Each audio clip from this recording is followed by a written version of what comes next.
O Observatório da Imprensa está de volta debatendo a cobertura da violência urbana no nosso dia a dia. Aziz Filho tem aqui uma pergunta de Teresina, Piauí, do Felipe Lopes. Ele pergunta: o profissional que está em ação tem coragem de dizer ao chefe que está com medo? Felipe Diniz, eu acho que cada vez mais sim. Vou contar como... eu, no começo da minha profissão, eu comecei trabalhando no Jornal de Bairros do Jornal o Globo. Então, estava fazendo uma matéria na Zona Norte, vindo para a redação, quando a gente se deparou com um tiroteio no Morro São João, ali no Engenho Novo. E o motorista falou assim: você não tem vontade de sair do Jornal de Bairro e ir para a editoria geral do Globo? Eu falei: lógico, todo mundo queria fazer isso, né? Então, por que a gente não cobre esse tiroteio? Eu falei: já para o carro.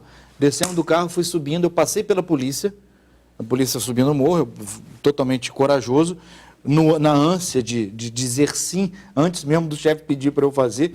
Quando eu me vi, eu estava no meio do tiroteio, fogo cruzado, eu pulei dentro de uma janela de um barraco e quando eu me percebi a bobagem que eu tinha feito.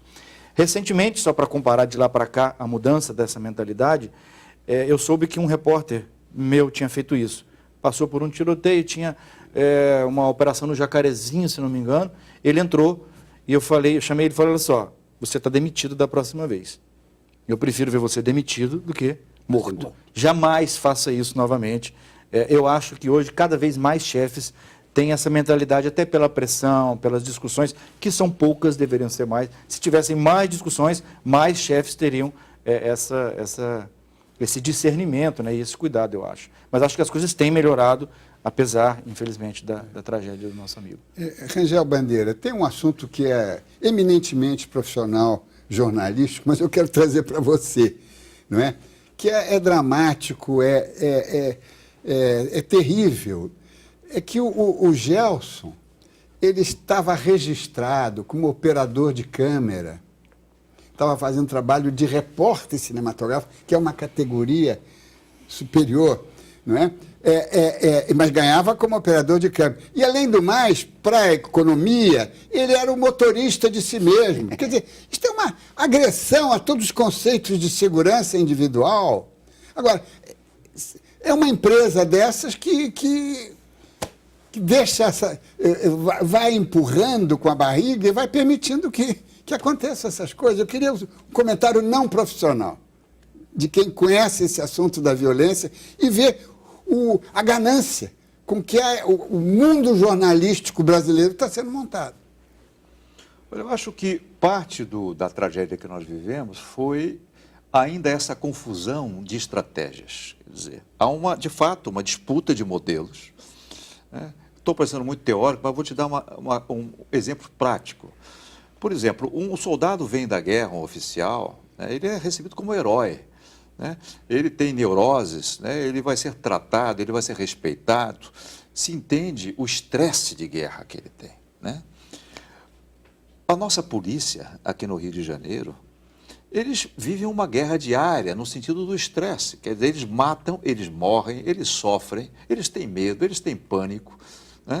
Eles estão profundamente neuróticos. Eu coordeno um curso de pós-graduação para policiais, e o nível de estresse, o nível psicológico absolutamente destroçado que esses homens têm, e são tratados assim, e normalmente a opinião pública, inclusive, despreza a nossa polícia pelo mau papel dos maus policiais. Quer dizer, e eles deveriam ser tratados como heróis nesse aspecto. Então, por quê? Porque não é visto como guerra. O Eurico tem inteira razão quando define o que é um cenário de guerra. Agora, as armas, embora não tenha avião, não tenha bazuca, mas já tem granada e tudo mais, os fuzis que estão sendo usados são fuzis de guerra, sim, no sentido de que exige uma proteção à altura. Isso vai passar também para a própria atitude do jornalista. Quer dizer, o jornalista vai cobrir uma invasão dessa, ele não está indo para a guerra, porque se ele vai para uma guerra oficial, ele vai psicologicamente preparado, ele vai tecnicamente preparado, ele vai com outro tipo de conduta. Aliás, na questão dos coletes, a gente estava falando dos coletes, Exatamente. O colete que segura essas balas de guerra que tem na favela não é de uso privativo das Forças Armadas e não pode ser adquirido pela imprensa, ou seja, pelas empresas de comunicação. Mas por que o Exército não permite que, professor Eurico Figueiredo, por que o Exército não permite que as empresas jornalísticas comprem os coletes de último tipo para proteger os seus funcionários jornalistas? Qual é a racionalidade, eu não sei. Se houver alguma racionalidade, eu, em princípio, sou desfavorável a essa racionalidade, porque eu não encontro racionalidade nessa racionalidade. Se você me permite, é porque na cabeça imagino, do oficial do Exército, né, não se trata de um conflito bélico. Colete que a polícia em Londres usa é esse tipo de colete, porque ela enfrenta no máximo a pistola, o revólver, né? Agora, aqui nós estamos enfrentando realmente confrontos, né, com armamento pesado. Aliás, Gini, se me permite, isso eu acho importantíssimo. Tem muitos jornalistas que estão dizendo, olha, não adianta usar colete porque não segura fuzil. Esse é um apelo que eu aproveito aqui para fazer para todos os colegas. Tem que usar, porque muitas armas que tem em todos os lugares nas favelas ainda são armas, 38, 32, ainda tem muita pistola que mata também. E que esses coletes, mesmo os mais fracos, protegem contra muito tipo de armamento. Então é importante fazer esse apelo. Pesadas, 9 milímetros e 45. Exatamente. Professor Eurico Figueiredo, eu queria puxar o assunto para o campo um pouco filosófico, da reflexão, porque essa é uma hora de reflexão. Não é? Porque amanhã a corrida, a competição vai nos empurrar para outros delírios. A sociedade brasileira está preparada para se superar diante da violência? Acho que sim. Eu acho que sim. Quando saiu o PAC, alguém falou, eu devia ter registrado o nome, que tinha sido assestado o grande golpe na violência urbana do Brasil, em particular no Rio de Janeiro. Os policiais sabem, o Rangel, o Assis, que trata do assunto, sabe, que a polícia é uma espécie de aspirina. É um melhoral que você dá para a violência, você resolve ali, mas não cura. O problema é social, é o caldo da violência, né, em que essas pessoas vivem, onde existe, inclusive, uma cultura do tráfico, existe toda uma organização política do tráfico. Nós sabemos que o tráfico, na verdade, não tem a sua fonte lá mesmo, ela depende de tráfico internacional, extremamente complexo de ser entendido e combatido, inclusive porque esse tráfico está dentro não só da sociedade, mas na economia e no Estado. Então é algo muito difícil de ser combatido, todos nós sabemos disso, é público, é aberto, né? Então, nós sabemos que o que nós estamos vivendo está sendo resolvido com o que o Brasil tem feito nos últimos 20 anos. Por exemplo, se incorporou à sociedade brasileira entre algo como 15 a 25 milhões de pessoas, os dados são diferentes, mas significa o quê? Significa que nós tínhamos 2 ou 3 países como Portugal aqui, que não vivia e que agora vive dentro de nós. Existem 2 Chiles que não viviam.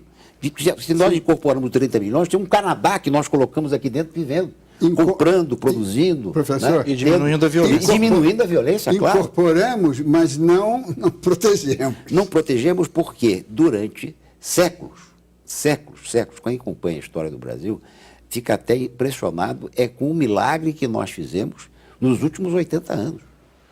Há 80 anos atrás, nós éramos uma grande fazenda.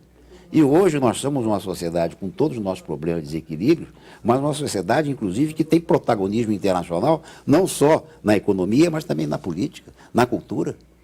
Nós fizemos muita coisa nesse país. E é preciso, sabe, confiar na capacidade do povo brasileiro, inclusive, de escolher as suas melhores lideranças. Do povo, sim. Eu sou um otimista, sabe? É porque eu decidi, a partir de certo momento da minha vida, que sem a esperança e o otimismo, não há alternativa, porque é a desesperança e o pessimismo. Então, a vida não vale a pena de ser vivida. Não vale a pena ser vivida com o pessimismo e a desesperança. Não, mas com cobranças? Com cobrança que nós estamos fazendo cada vez mais. A sociedade brasileira, ele mesmo acabou de dizer, ora, eu era presidente do sindicato, não tinha nem proteção.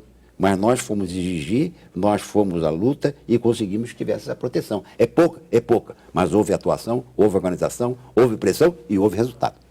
Chegamos ao final do programa, quero agradecer a presença do jornalista Assis Filho, do sociólogo Antônio Rangel Bandeira e do professor Eurico Figueiredo.